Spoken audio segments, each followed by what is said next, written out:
Hello.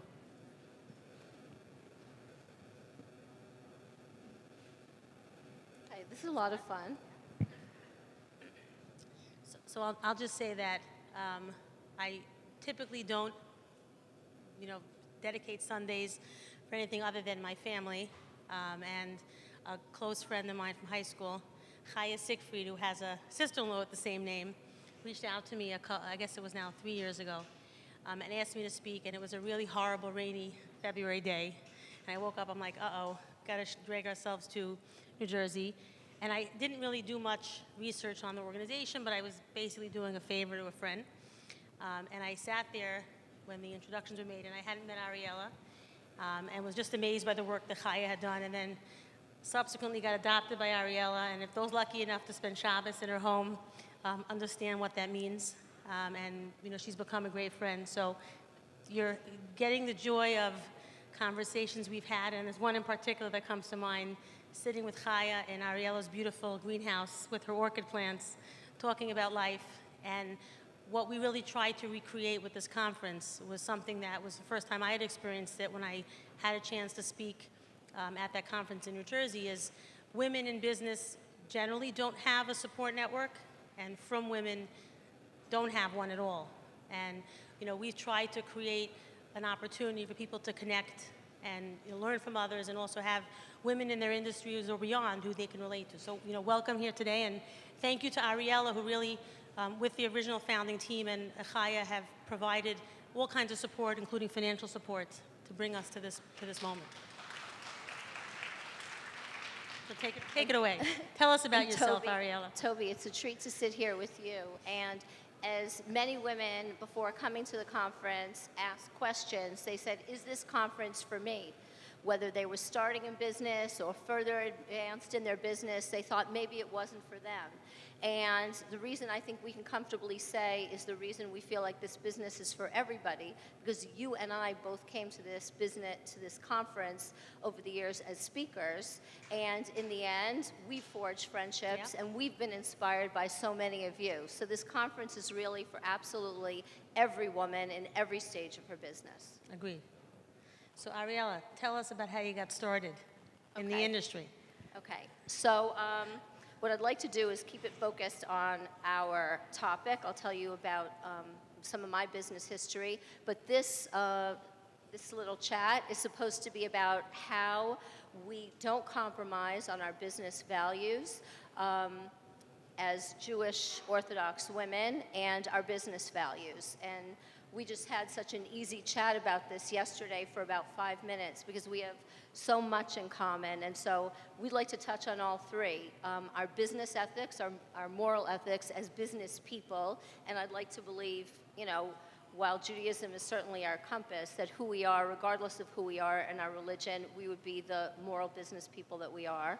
How being Orthodox affects, and women affects our lives, and how being mothers affects how we do business, and the decisions we make, and staying true to our values as mothers. And I'm going to start with that one, Toby, only because you are probably the only other woman I've met, and your children really are the only other children I've met that are very similar to mine in how they grew up in a house of business. And this is something interesting that you're all probably encountering as you decide whether to talk to your children about your businesses or not. And I'm not talking about treating your children like friends. Your children are not the people you vent to. You are their mother, and I think that's clear to draw a line. But pulling your children into your life and letting your children know what you're doing and why you're doing it builds an amazing relationship. And what I've seen with Toby's children is something very unique. And I can say, I have this with my children, but I see it with your children too. It's this amazing maturity, this confidence, this willing to question things. And that's a very beautiful thing you can give your children by sharing in your journey. So, actually somebody, I'm sorry, I don't remember your name, but a woman came over to me earlier and said that she had heard me speak, and I went through these 10 rules of how to survive as a man in a woman's world, which we'll talk about soon. And one of them was, I said, when I was first starting out in my career, somebody bought me a book written by Ivanka Trump.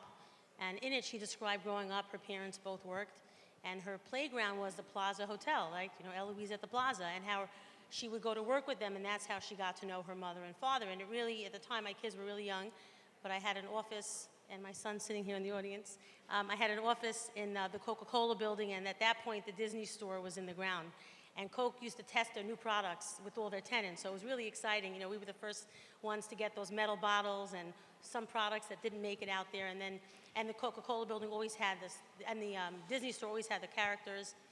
And I started bringing my kids to work with me when they were really very young, because, and this is what this woman who heard me speak said, she started doing the same, is how could you tell these children who are part of your life, I'm not there, and not really explain to them what's going on. And, I was winging it, and when I got to meet Ariela and her children, there was something that they had in common. Our kids obviously clicked. It was something they had in common. And my daughter says to me, like, when she meets people and she says, like, what does your father or mother do? And, like, they're blank. She's like, what does it even mean? Like, how do you not know what your parents do for all those hours that they're not with you? And, I think it's helped, for me, it allowed me to have children growing up in a community where most other mothers weren't working to the extent that I was, understand it, feel like they were a part of it, and, to the point where, when Ariela and I spoke about it, she, mind me saying about how with your father and your mother, when her mother would explain maybe he's losing his job as a rabbi, and she would be worried about money. It's not to that level of granularity, but I think... Right. Don't overshare. Do not overshare. Don't scare your children. Yeah. And I think it's, I get asked a lot in all kinds of audiences about sort of life-work balance. And there's been a lot of controversy. Those who've read Sheryl Sandberg's Lean In, she said, just work harder and everything's going to be fine. It'll all work out. And I think, especially as from women, where there's a Purim competition, and when your house is clean for Pesach, those are things that as working women we can't participate in, and we have to learn how to reframe. And part of reframing is creating a world where your children might not be in an environment where their friends have mothers who are entrepreneurs, have mothers that are passionate about something other than bringing up their family, to have them feel like it's okay, to have them feel like they're part of it. And I think that's a critical piece of my mental and emotional sanity as part of my career journey that I wish somebody would have told me, but I figured it out on my own. So that's... Great. And how about being a woman in a man's world? Like, where did you find yourself at crossroads and then you didn't compromise on your principles? So in the real estate world in New York, there are very few women, forget about from women, in this business. A couple who come to my events are here in the audience. And, part of why that is because women in real estate get sent to certain types of jobs. They're put into, residential brokerage. It's perceived as easier. And they're encouraged to go into those industries. And, my story was accidental, that I discovered when the market crashed that there was a need to help restructure debt, and I was pretty good at it. And I found my own way, and I like to say that I never would have gotten hired for the job that I created for myself, because I went to Touro College. When I came back from Israel, having worked in the venture capital business, nobody would hire me in the private equity. I didn't score high enough on the SATs. I didn't go to an Ivy League school, and I created my own job. And I think, especially as women in business, whatever industry we're in, and we'll hear the same from Ariela and her story and her journey, the speech, which Chaya asked me to rename it when I gave it 3 years ago, but I've given it, and it's called How to Survive as a Man in a Woman's World. The only copy of it is on the JWE website. The concept of surviving as a man in a woman's world is, we're asking this ironic question: whose world is it? And the answer is, we frame our own reality. And what I did in real estate was I took the things that were my weaknesses. I took the fact that I was young and inexperienced, and I wasn't stuck in a mode of, this is how things have always been done. I was being underestimated as the new kid on the block, and I used that to my advantage. And surviving as a man in a woman's world in each of our industries is about seeing things differently, using Bina Yisera, which is very real. One of my greatest skills is the ability to see things differently and the ability to anticipate what's going to happen and not get stuck in the moment. And, I heard it said once that, what is Emunah and Bitachon? Emunah is my father always, blessed memory, he lived his life based on Bitachon. And Emunah is a general belief that, you know, Hashem is going to be, everything's going to be fine. Hashem is going to take care of you. Bitachon is jumping off the cliff and, you know, sort of believing that he'll give you the actual parachute. And I've heard it said further that, you know, bitachon is the ability when there's a huge amount of noise around you and it's not clear what to do and everything seems to be really bad, to sink into the ocean. Below the ocean, when the waves are choppy, it's always calm. And I think women have a unique ability to take themselves out of the moment and to see another way and to reframe the reality. And that's been a big part of my success in an industry where I was new, had no experience. So Ariela, could you tell us a little bit, how does a young woman break in to Walmart? The best, maybe the best or the worst potential partner in any industry, and you've obviously made them into the best. How does that happen? We are the best. And we'll ask everybody, please, if you want to schmooze, go to the lobby. In here, we were asking for quiet. Shh. Shh. Before I started my company, I'd worked with other companies that did business with Walmart. So the one thing I understood was when I started, I was not ready to do business with them. I had an understanding of the logistics that were involved and the supply chain that you needed to have to do business with them. So I waited about 6 years to even pursue doing business with Walmart. And then, you know, somebody once asked me, how are you going to remember the dates of things when you stop having kids? So, because everything I do is like benchmark with my kids. So I started my business 2 weeks after my third son, and I got my first Walmart order in the parking lot of Walmart, selling from the trunk of my car, 7 months pregnant with my second set of twins, number 6 and 7. So, Could you just let everybody know, if you don't mind, how many children do you have, Ariela? 8. That 8 was 6 and kids. 7. And then my youngest came with me to a Walmart meeting when he was 2 weeks old. Because, you know, I tried to never miss a meeting, and I didn't miss a birthday for 25 years. So a lot of my kids would come with me to Arkansas. So, you know, when we talk about not compromising on your values, it is hard. It's hard to, you can't always make the meeting and the birthday, make the meeting and the sitter play. It is hard. We're going to come back to how to deal I with that in a actually few made minutes. everybody's first sitter play. My second set of twins repeated first grade, and then I had a meeting, and I said, 1 sitter play per child. That's it. So, and they weren't even in the same class, so it was really, you know, a lot. Selling Walmart, so that was something I needed to get ready for and gear up. So I needed the infrastructure, I needed the sourcing, I needed the compliance, I needed the IT, and I needed the staff. So it was an understanding of waiting until I was ready. And back to not compromising on your values, the way I've been able to be successful with them is by gaining trust and by operating in a way where I was always upfront about everything, any problems. Sometimes there were multi-million-dollar problems. Sometimes you have things that aren't selling. And if you're selling to a big retailer, it could be weeks or months before they realize it's a problem. But, you know, a few days in the store, you know a winner when a winner hits, and you know a loser right away. So the fact that I would go to them and tell them, we have something that's not working, I've stopped production, let's see if we can get out of it and switch to something else, gained me a lot of credibility.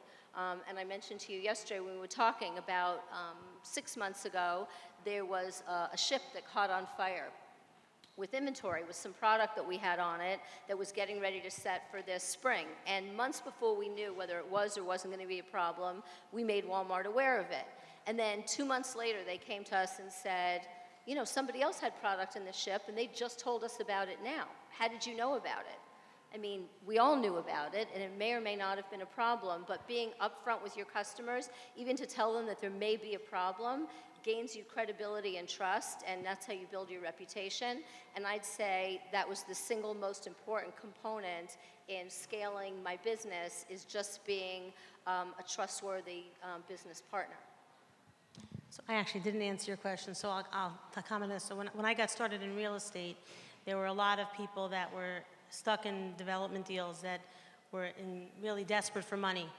The banks that were supposed to fund them to complete their buildings were all shut down by the government because they were insolvent. And most people came to this and said, it's a moment to profit. And they came and they proposed all kinds of crazy deals that desperate owners were forced to accept, where they were put in a worse situation. They were taking on all these obligations. And, I grew up in a home where a story that, and I want to talk to Ariela about her family background also, and I'm happy to note that my sisters are all here. We're all entrepreneurs.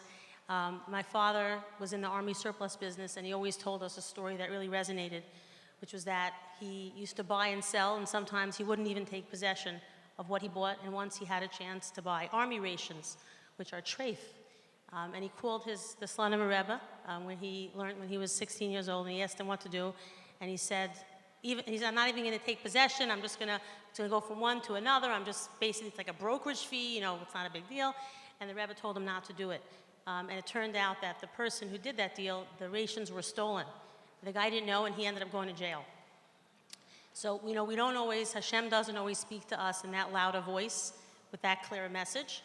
But that was one of many things I observed growing up, that life isn't always a zero-sum game, which you hear in the business world.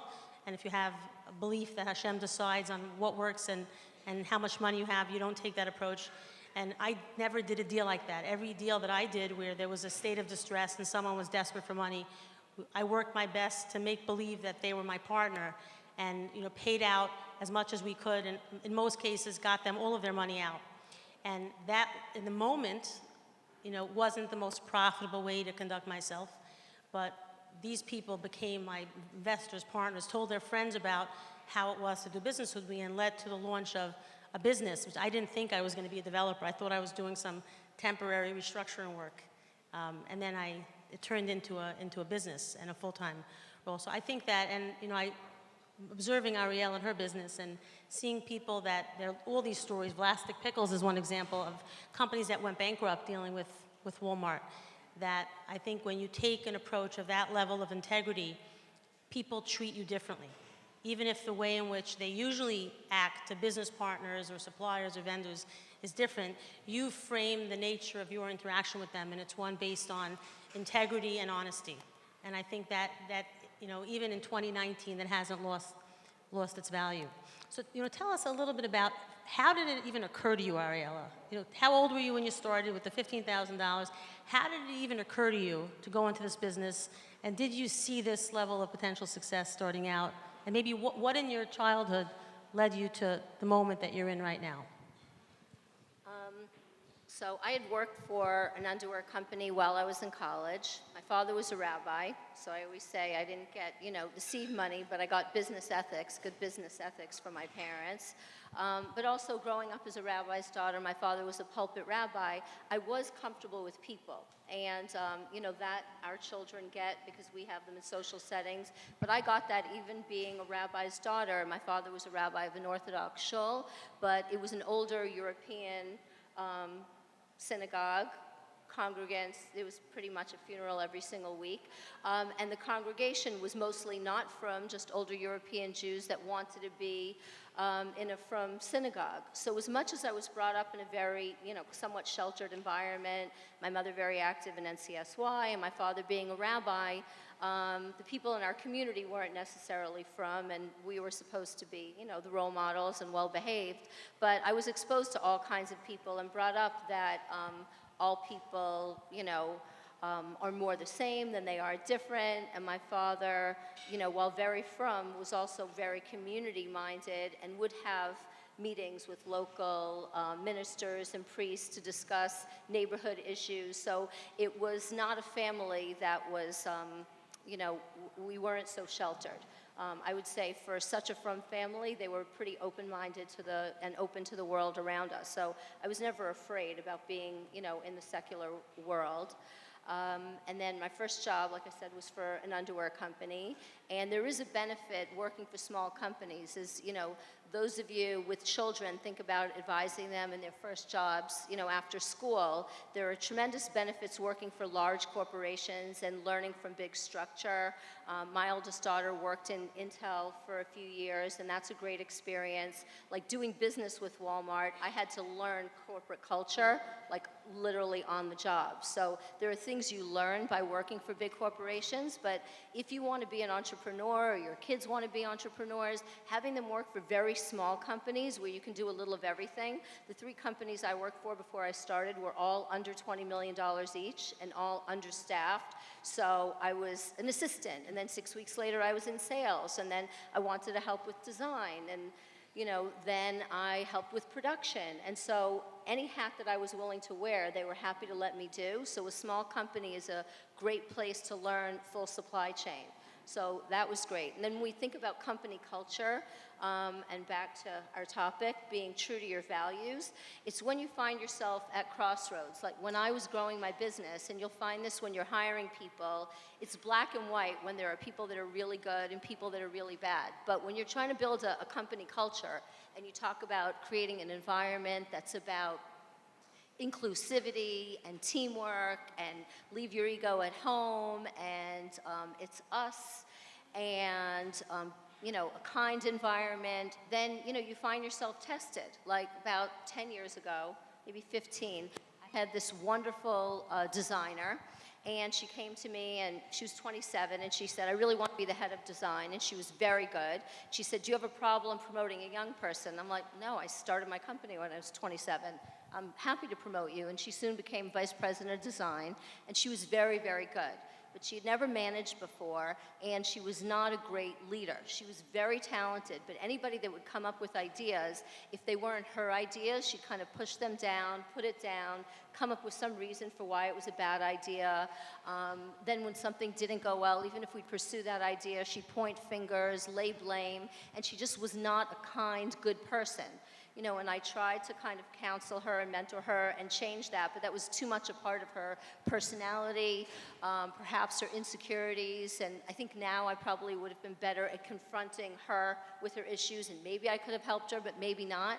But in the end, I let her go. And that was a tough decision, because she was very, very talented, and it took a while to find anybody as talented as she was, and I really thought it might hurt my business. But it's at those times when you're at these crossroads about what are you trying to build? Just a big, successful business, or you're trying to build a culture that really is a durable thing, and you have to put culture first, and that sometimes means making a tough decision, like letting go a person that's really good, whether you like them a lot, or you need them a lot, or both. You just have to, make these calls, because your culture of your company comes first, and if you put your values first, while short-term it might look like it's not a great business decision, long-term you're building a culture, you're building a reputation, your company will grow. So, I'll ask a question, I'll answer, then you'll weigh in. So, I've often been asked, how do you think a company led by a woman, which we have an audience here of entrepreneurs with various sizes of businesses, differs from a company founded and led by a man? So I don't know how many of you ride the buses or drive by the buses in New York, but there's this ad campaign that they've been running that says, it says boss, not bossy. It says aggressive, not, assertive, not aggressive. And it's basically going through all these words that are used to label behavior when a woman expresses it that's different than how it's labeled when a man expresses it. The woman boss is not a boss, she's bossy. And there's other more colorful versions of this that are used. And, what I found was really the following. I'm curious, Ariela has a larger company than mine and different industry to see how she's seen it. But, so one of the big reasons why I became an entrepreneur was that when I was first working for people, and I was in a job where you were judged based on the number of hours you sat at your desk. When I had Hanukkah plays and parties and birthday parties, and it was, for whatever reason, I had to leave early, I would have people staring me down. And, I know Chaya's here in the audience and other individuals who work still in industries that are sort of tracking hours experience that, and I just couldn't handle it, even though I ended up putting in more hours and more time, but I wasn't fitting in that 9 to whatever, structure. And when I set out to build my own company, I wanted to create an environment where nobody was apologizing for living a life, which means, especially as frum Jews, we're mostly closed on Yontif. Some people work, some people take off. In the weeks leading up, we all work till 10, 11 o'clock at night. So we do our work, we get things done, but I, as a boss, don't judge people by the number of hours they're sitting at their desk. And every one of my employees has their own schedule. I have a chief operating officer who has grandchildren, is not a morning person. She comes in at 12 o'clock. She works sometimes till midnight. My CFO lives in the 5 towns, a lot of traffic coming into Williamsburg in the morning. He's never in before 10. And, we as a company have learned to judge employees who are capable of being self-starters, who don't have to be monitored, where you don't have to say, oh, you're not doing your work because you took off time. And some of my employees, I'm proud to say, have wives who work, and the men have more flexibility working for me than their wives. And they're the ones who take their kids to the doctor. So I think that, it's for each of us starting our companies and, whether it's the hours you put in, and I work long hours, very hard. I'm not always there for every family event that I want to be there. I'm not always there the moment that I want. But I think as a female entrepreneur, we have that ability to create that flexibility and bring to the fore employees who are dedicated beyond the call of duty because of the life-enhancing quality of flexibility that a lot of people talk about, but most companies don't actually provide. So I don't know what your thoughts are on that. On work flexibility? On different, how I'm not as flexible as you. But different industry. But how your company sort of reflects a female founder and CEO, maybe in ways that differ from how a male founder and CEO, putting aside the lingerie component and the women customer that you serve. Let's see. I certainly don't hold my employees to my standard. I was back at work 2 weeks after I had my kids. And I certainly don't expect that of anybody. Plus, it's illegal. But so people are entitled to 12 weeks off. Everybody gets a few weeks paid, the mothers and the fathers in our company. But very often, I have women who, after 4 weeks, would like to work to some degree from home for the remaining 8 weeks. And as much as my head of HR wants one single policy, I'm a big believer on it's a case-by-case basis, because some people are very overwhelmed after they have a child and can't really work well from home, and other people are able to dig in and do it. And if I have to have one policy, then I'm going to go to the lowest common denominator and just have a policy that you're not working until you come back. But what I prefer to do, and again, my head of HR cringes because she just thinks one policy for everybody is safer, but I'd defend this if I had to. I'd say almost every single woman that's worked for me and had a baby, and there have been maybe 50 over the years, I've worked something out with them that was right for them. And it was about an open dialogue, and again, about honesty and trust on what you can handle. And one thing as a mother I knew is you can have one discussion before they have a child, and then after 2 weeks, or if they're not ready to have the phone conversation until after 4 weeks, it's when they're ready to say what they're ready to do. Especially with a first-time baby, people don't know what they're able to do. So that's something where I've been very flexible, and if people want to work and do their jobs from home partially, I allow that. I also have a few employees that do a couple of days a week at home.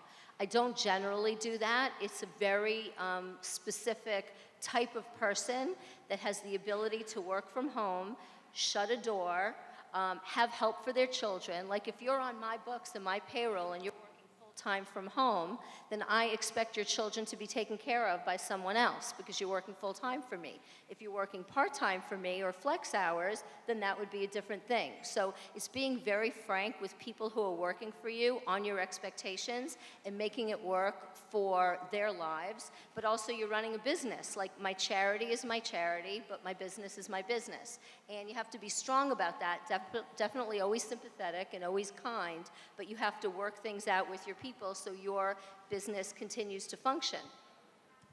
So I want to talk for a minute about success and failure, which I think as from Jews we view a little differently than people in the world.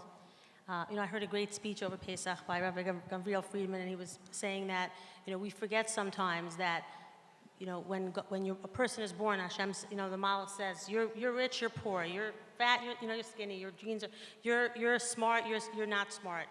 And, in this very materialistic world that we all live in, sometimes we get confused between the difference, one of things we can control and things we can't. And I'll tell you sort of a great story that was part of the fabric of my childhood. My father and grandfather were both immigrants. My grandfather, my grandmother's, my father's side survived the war years in Siberia grew up in a city called Lodz, which was an industrialist Polish city. A lot of entrepreneurs came out of Lodz. And he didn't come to America until my father was 3 and my grandfather was in his late 40s. And over the years, you know, we would always hear this from my grandmother, Zaidi never made any money because he started one business and another, and there was always a story, a partner stole from him, things went bankrupt, things didn't work. And finally, when he was over the age of 50, he started to find success in what he did. And, you know, what I learned from this, you know, growing up is that, you know, we talk about finding your passion and finding success, and we hear about the Mark Zuckerbergs of the world who at the age of 20, you know, sort of stumbled onto something. And then we have the reality of the day-to-day, and Ariela will tell us about the challenges, and a culture that only celebrates success and doesn't look at the failures. And, you know, one thing that I've learned, you know, dealing with phenomenal adversity in my industry is that, you know, all we can, and I was asked that question in one of the interviews about how I deal with Fridays and sort of shutting down. You know, all we can do is really try our best. You know, each of us has limits as to what, you know, what that means.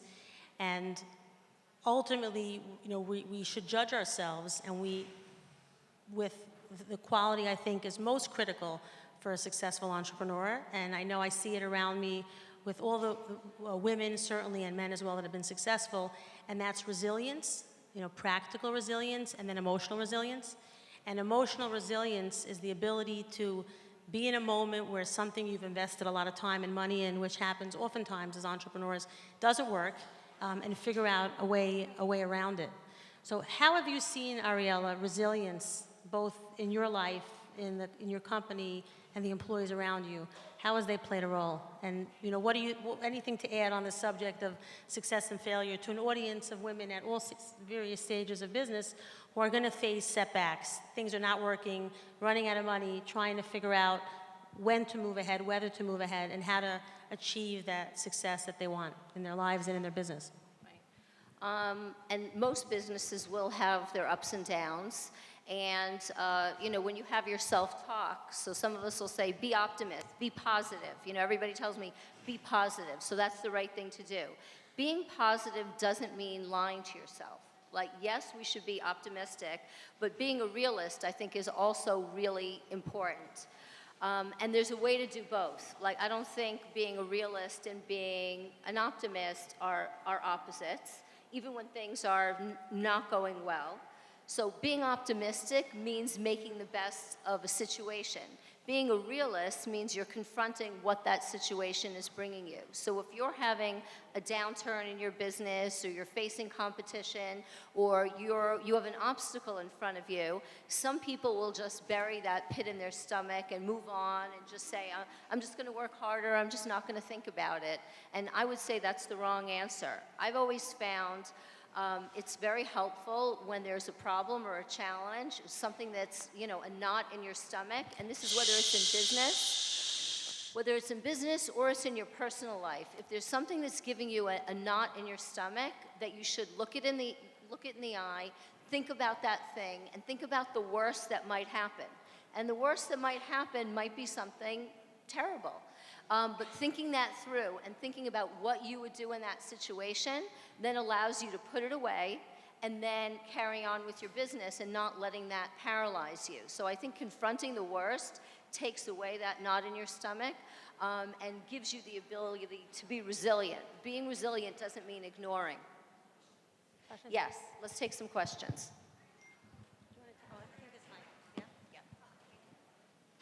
Does anybody have a question for Ariela and Toby? Somebody over there? Ah, okay.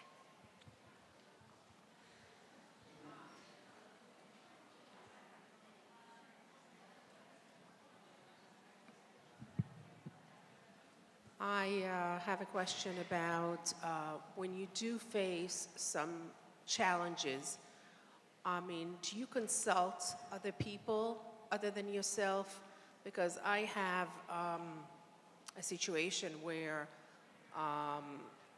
we did something, and I think it was independently done by one person and not consulting any other people around, financial analysts, analytical people that could analyze, estimate, evaluate the situation and the financial situation you're in. And there are challenges that we have to solve. How do you tackle that? So, I think what I would say is that, first of all, everybody needs a mentor. I've had mentors throughout my career, depending on the challenges that I'm dealing with. And that's one of the things we're going to be focused on here at the JW, trying to recreate and foster a mentorship network. But I think you have to distinguish between the facts and the decision. And only you can make a decision, and it has to feel right.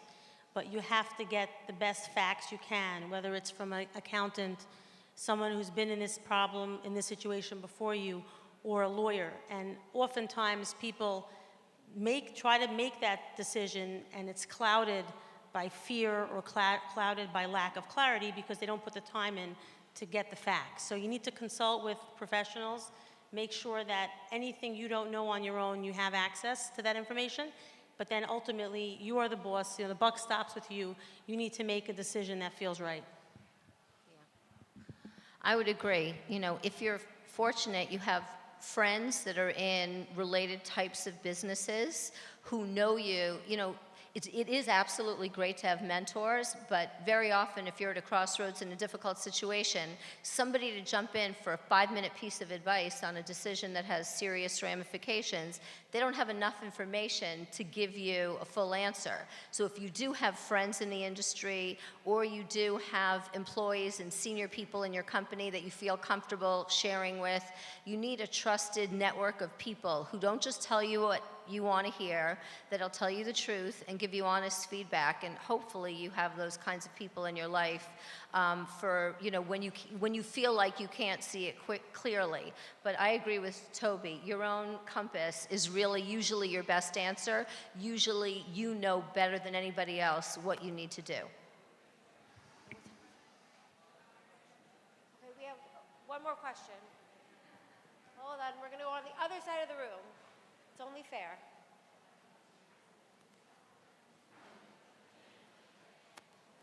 Okay, who raised their hand up there? Go for it. Hi. When I was starting out in my career, I had a mentor who was a single, unmarried woman. She had no children. She was not Jewish. And at the time, I was young and starting out, and I had a baby. And she had presented an opportunity for me. And at the time, I needed to stay back to be home with my son. And I got a lot of pushback from her that I put my family first. And I think about that now, further into my career. How do you deal with that? Because it's something that we as women, especially those of us who are married and have children, deal with all the time. Sometimes we make the decision to put our business first, and sometimes we need to make the decision to put our children first. And unfortunately for me, this ruined my relationship with her because I could never look at her the same, because I respected her choices to not get married and have children, but she didn't respect mine. And I just never knew how I should approach that. And if there's a way that you can deal with that in business, because it is something that we face. Do you have a question? She lost her mentor because she said don't have. Sure. So first of all, that's surprising to hear in this day and age that somebody would have that attitude, but I'm sorry. I think that I have always I'm a single mother. I have 3 children. I have never apologized for choices that I've made, not to go somewhere, to leave early, or to miss something because I put my family first. I don't think that mentor relationship was a healthy one if she didn't respect that choice the same way anybody makes a lifestyle choice and deserves that respect. So I would encourage you to find a better mentor. If you're in a job where you're feeling that kind of pressure, it's not a healthy place. Go find another place to work. You'll find yourself a company that's flexible and supportive of work-life balance, which I think is happening in increasing measure. We live today, and that's sometimes the only day that we have, and you have to make time to enjoy what you do, not apologize for it. As from women, sometimes we feel like we need to apologize for our choice to be in business, to pursue a career of entrepreneurship, but then also make time for yourself and for your family, and own who you are and own the choices that you've made.